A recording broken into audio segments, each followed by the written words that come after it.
আসসালামু আলাইকুম। আজ আপনাদের সাথে শেয়ার করব জলপাইয়ের মজাদার 2 পদের আচারের রেসিপিটি তৈরি করার জন্য সর্বপ্রথম আমি 3 কেজি পরিমাণ জলপাই এইভাবে কেটে অল্প হলুদের গুঁড়ি দিয়ে ভাপ দিয়ে নেব। আমি এখানে 2 কেজি ভেঙে আচার দিব আর 1 কেজি আস্ত জলপাইয়ের আচার তৈরি করব। 1 কেজি জলপাইয়ের জন্য আমি এখানে হাফ লিটার সরিষার তেল নিয়েছি। তেলের মধ্যে আমি কিছু রসুনের কোয়া, সরিষা বাটা, আদা রসুন বাটা, দারচিনি, এলাচ, আস্ত জলপাইগুলো দিয়ে ভালোভাবে নেড়েচেড়ে মিশিয়ে নিয়েছি।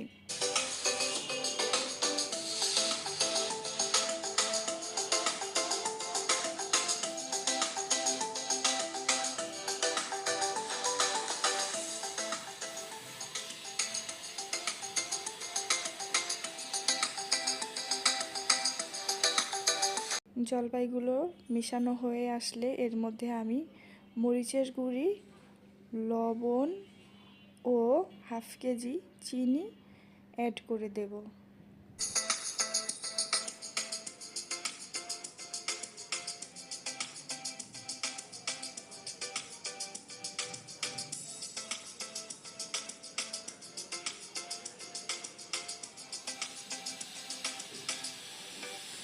আচার যেন নিচে না লেগে যায় তার জন্য আমাদের এটাকে বারে নাড়তে হবে। আচারটা হতে থাকুক, এর মধ্যে আমি আরেক চুলায় কিছু পাঁচফোড়ন গরম করে গুঁড়ি করে নেব। আমি এই জলপাইয়ের আচারে সামান্য পরিমাণ তেঁতুল অ্যাড করেছি, আপনারা চাইলে এই তেঁতুলটা স্কিপ করতে পারেন।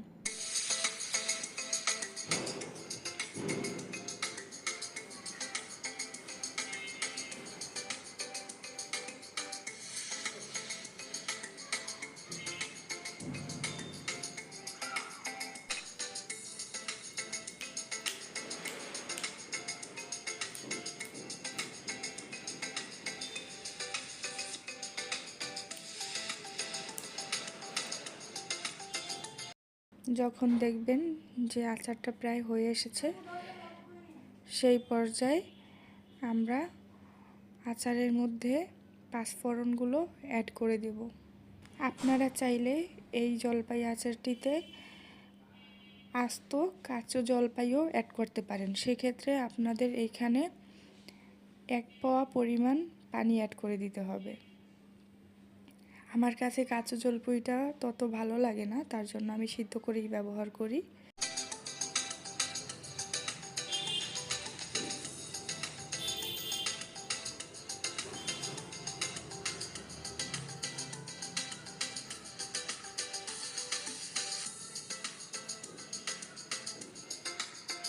যখন দেখবেন আচারটা এরকম সুন্দর কালার হয়ে এসেছে, তখন গোটা 6-7টা শুকনো মরিচ টেলে গুঁড়ো করে দেবেন। আমি একেবারে গুঁড়ো করিনি, হালকা গুঁড়ো করেছি, কারণ আমার আস্তে আস্তে মরিচগুলো ভালো লাগে। আপনারা দেখতেই পাচ্ছেন আমার আচারটা হয়ে এসেছে, কত সুন্দর কালার চলে এসেছে।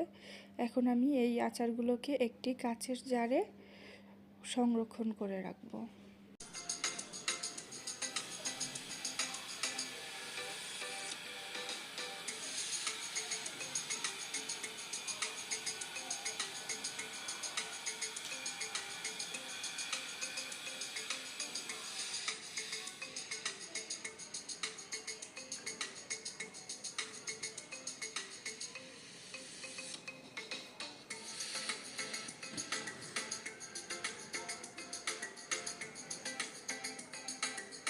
দ্বিতীয় রেসিপিটি তৈরি করার জন্য আমরা যে 2 কেজি সিদ্ধ করা জলপাই বাকি ছিল, সেই জলপাইটাকে হাত দিয়ে ভেঙে নেব।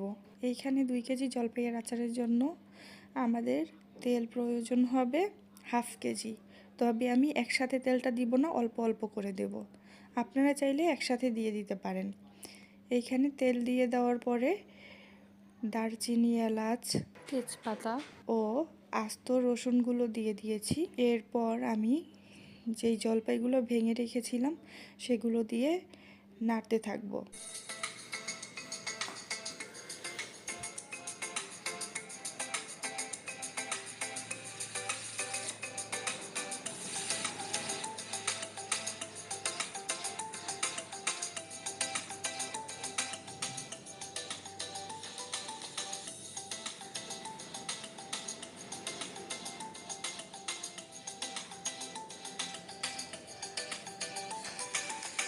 এর মধ্যেই আমি একে একে লবণ, সরিষা বাটা, অল্প তেঁতুল দিয়ে ভালোভাবে মিশিয়ে নেব।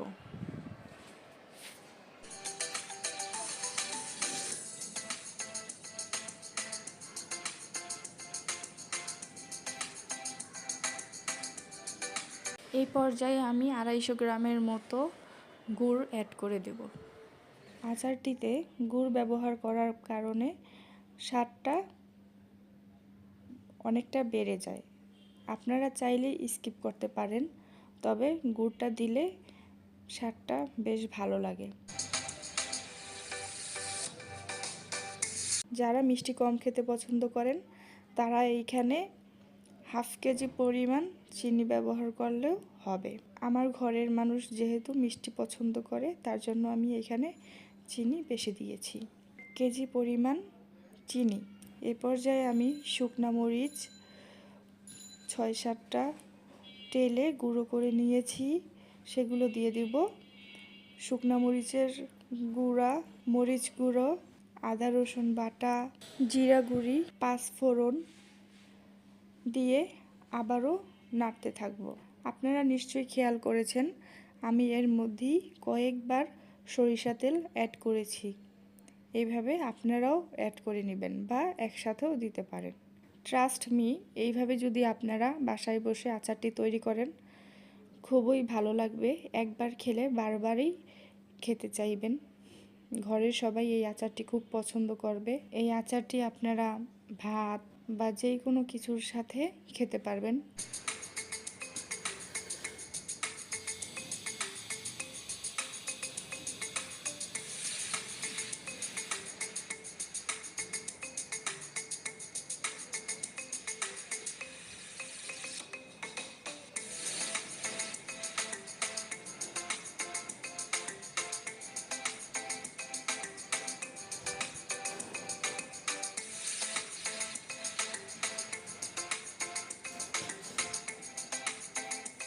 আপনারা যদি ফ্রিজের বাহিরে সংরক্ষণ করতে চান, সেক্ষেত্রে আচারগুলোতে যদি ভিনেগার ব্যবহার করেন তাহলে অনেক দিন থাকবে।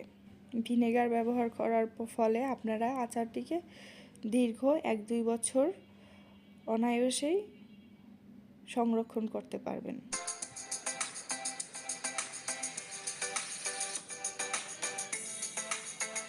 সমস্ত উপকরণ মিশানো হয়ে আসলে যখন আচারটা দেখব প্রায় হয়ে এসেছে, তখন এর মধ্যে আমি 5 ফোড়ন অ্যাড করে দেব।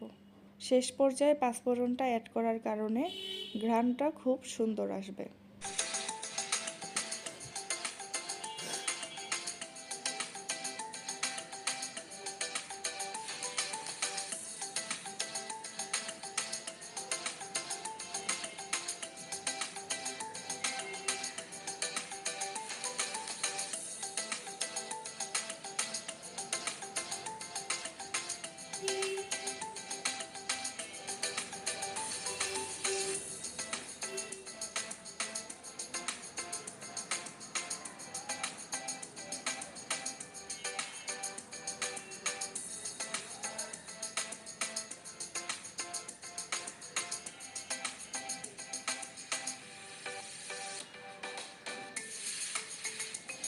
দেখতেই পাচ্ছেন আমার আচারটিতে কত সুন্দর কালার চলে আসছে।